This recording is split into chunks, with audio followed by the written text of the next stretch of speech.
A man is telephoning his local college about a course. First, you have some time to look at questions 1 to 5. Good morning, City College. Oh, good morning. I'm phoning about the photography course that you run. Well, actually, there are 3 courses. It depends on your level. One course is for beginners. The second is for people with a little experience. We call that the intermediate course. And the third is an advanced course for people who already know quite a lot about the subject. Oh, I see. Well, I'm quite a keen photographer, but at the moment it's just a hobby. I want to learn more so that I might be able to do some work professionally at some time. I think the intermediate course would be a bit easy for me. Perhaps the advanced course would be best. When does it start? The advanced course starts on September the 18th. OK, just let me note that down. The 18th of September. And how long does the course run for? It's a 12-week course, but there's a week off in the middle for half term. So you do 12 lessons over 13 weeks. So, what's the date that the course finishes? It finishes on the 14th of December. The 14th. OK. That's quite near Christmas, isn't it? Before you hear the rest of the conversation, you have some time to look at questions 6 to 10. Now listen and answer questions 6 to 10. Can you tell me how much the course costs? Yes, it's £96. 96? That's not too bad. That's paid in advance, and I'm afraid there's no refund if for any reason you can't complete the course. Yes, of course, that's fair. How many people are there usually in the class? I've heard the groups are quite small.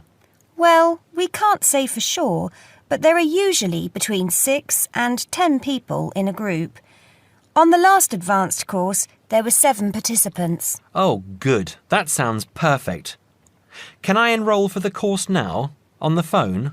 Yes, of course. I'll take your details now, and you can pay by card now or send us a cheque if you prefer. So, first of all, what's your name? It's Graham Merton. That's M-E-R-T-O-N. And your address? Flat 3, 109 Chelsea Court. That's in Oxford. OK. And how old are you? We like to know more or less the age of each group. I'm 28. OK, Graham. We'll send confirmation and some course information in the post. Now, how would you like to pay? I'll pay with my card now. OK. If you can... That is the end of part 1. Now turns to part 2. Part 2. First, you have some time to look at questions 11 to 17.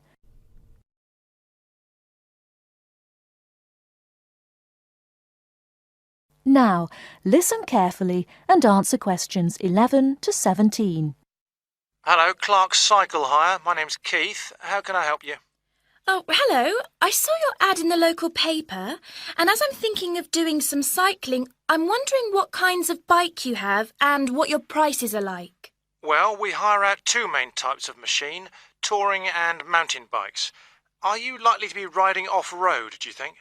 No, I'll probably be sticking to roads and country lanes, so a touring bike would be best, I think. Right, well, the rate will be £50 for a week or £14 per day. So it's a lot cheaper to rent by the week? Yes, definitely. Though it's important to bring the bike back on time. Otherwise, I'm afraid we have to charge a late return fee. And how much is that? For each additional hour, it's £1.25. So if you were a day late, it would cost another £30? Yes, that's right. I'd make sure I didn't do that then. I should also point out there's a deposit which you get back when you return the bicycle. In good condition, of course. On touring models, it's £60. Is there anything else I'd have to pay? No, that's it. Though if you're planning to ride fairly long distances, you might like to have 1 or 2 accessories. Such as? Well, for another £5, we can supply lightweight bags, either panniers or the handlebar sort. It's amazing how much they can carry, and the way they're designed means they don't get in the way when you're riding. Well, I'll see. But what about essential things like a pump and a repair kit? I wouldn't have to pay extra for those, would I? No, there's no charge for things like that. Or for a lock. It's a good strong one too. Just make sure you don't lose the key. That reminds me, what about insurance? What happens if someone steals the bike, in spite of the wonderful lock? Didn't I mention that? Oh, I should have told you that's included in the rental too. And it covers everything, does it? It covers you against theft of the bike, yes, as long as it's securely locked at the time. You'd have to pay part of any individual claim, though. How much? If the bike was stolen and not recovered, you'd be liable for the first £100. So, if I do go ahead and rent one, how do I pay? By cheque or would it have to be cash? Neither, I'm afraid. We can only accept credit card bookings. Otherwise, we'd have to ask our customers for the full value of the machine as a deposit. I've got a Visa in my name. Would that be okay? Sure. Before you hear the rest of the talk, you have some time to look at questions 18 to 20. Now listen and answer questions 18 to 20. So if I want to have a look at the bikes, how do I find you? I live near the university, by the way. Right. First you take Woods Road as far as the main police station. I know it. It's right next to the park. Yes, that's it.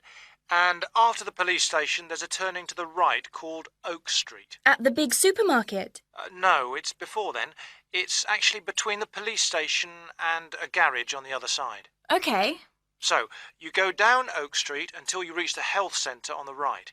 If you get to a pub called the Maple Leaf, you've gone too far. All right? Yes, I've got that. Now, opposite the health centre, there's a pharmacy, and we're just behind that. OK, fine. I'll try to call over sometime tomorrow. Great. See you then. Bye. That is the end of part 2. Now turns to part 3. Part 3. You will hear two students and their tutor discussing a wildlife presentation. First, you will have some time to look at questions 21 to 26. Now listen carefully and answer questions 21 to 26. Hi, Katie. Hi, Ian. Come on in. Hi, Professor Gordon. We wanted to talk to you about our wildlife presentation next week. Have you decided how to organise it? Yes, Professor.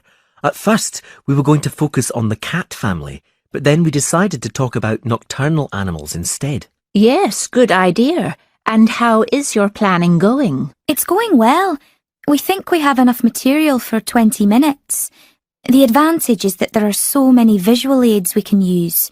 We found lots on the internet which we think will be really interesting for people. The problem is that this topic has been hard to narrow down. If anything, we've got too much information for just 20 minutes. How do you think we could narrow it down further? It is a broad subject. There are a few ways you could do it, but I'd recommend just looking at a representative sample of nocturnal animals, just 4 or 5. Yes, and maybe we could choose one animal from each continent, or a land creature, a marine creature and a winged animal. I like the idea of separating it by different types of animals. And if we limit the detail, we'll definitely have enough time. But don't limit the detail too much. Also, think how you're going to interest the audience. Well, we're going to have a picture for each animal so we can talk through the picture. That's a nice idea, but don't limit yourself to pictures. If you can find any clips of the animals, use them. Showing brief video clips can keep an audience interested. I'll look on the internet tonight. And think of questions to ask your audience. People like to be involved. Yes, that's a great idea. Anyway, Professor, we've been practicing our presentation and we'd like to show you a small section. Is that okay? Well, we just have a couple of minutes left, but go ahead. Before you hear the rest of the conversation, you have some time to look at questions 27 to 30. Now listen and answer questions 27 to 30. Well, we were thinking of presenting each animal with a picture and describing their physical characteristics. OK, but not in too much detail. That's just background information. We'll start with the jaguar. I'll introduce it by saying that the jaguar is a nocturnal animal and the only species of the genus Panthera to be found in the Americas. Like any cat, it has whiskers and it can move quickly. Its spine has great movement, meaning a jaguar can take long strides, sometimes up to 5.5 meters. This can make it a deadly predator, as you can imagine. Moving on to the fur, its fur is quite distinct.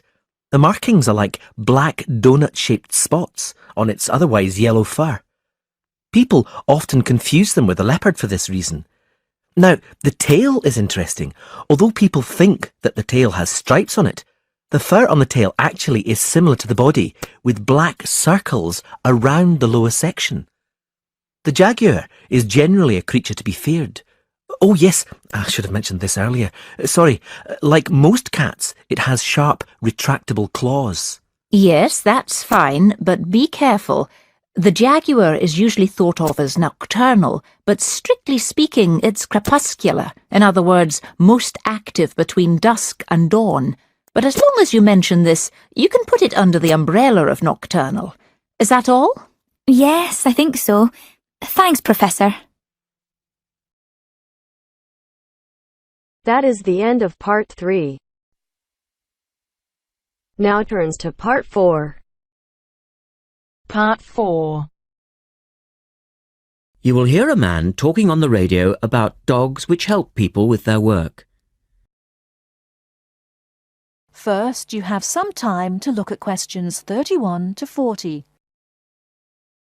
Now, listen carefully and answer questions 31 to 40.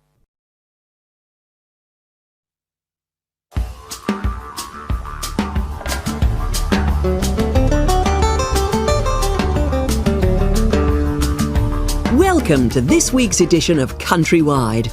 And today, we're taking a look at a number of different breeds of working dogs.